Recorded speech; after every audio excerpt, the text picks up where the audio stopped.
თეთრმა სახლმა კონგრესს აცნობა, რომ ირანის წინააღმდეგ საბრძოლო მოქმედებები დასრულდა. საერთაშორისო მედიის ინფორმაციით, საომარი მოქმედებების შეწყდა, თუმცა რეგიონში ამერიკელი სამხედროები ისევ რჩებიან.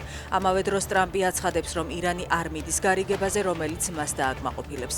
ჩვენ არ ვაპირებთ ნაადრევად წასვლას, რომ 3 წლის შემდეგ კვლავ ამ პრობლემის წინაშე აღმოჩნდეთ, ამბობს ის. პენტაგონმა გერმანიაში ამერიკული სამხედრო კონტინგენტის შემცირების ბრძანება გასცა. მომდევნო 6-დან 12 თვის პერიოდში 35,000 ამერიკელი სამხედრო 5,000-ით შემცირდება.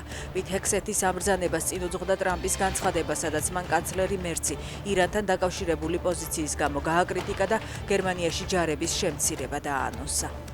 ზელენსკი მორიგი სამხრეთ კავკასიური ვიზიტისთვის ემზადება. უკრაინის პრეზიდენტი ამჯერად სომხეთში ჩავა. ის 4 მაისს ერევანში დაგეგმილ ევროკავშირის სამიტში მიიღებს მონაწილეობას. ინფორმაცია სომხეთის პრემიერ-მინისტრმა გაავრცელა. ამავე სამიტზე დასწრებას გეგმავს ირაკლი კობახიძეც. უკრაინის პრეზიდენტი 25 აპრილს აზერბაიჯანში იმყოფებოდა, სადაც ილჰამ ალიევ შეხვდა. გაფორმდა 6 შეთანხმება, მათ შორის ერთობლივი თავდაცვითი წარმოების შესახებ.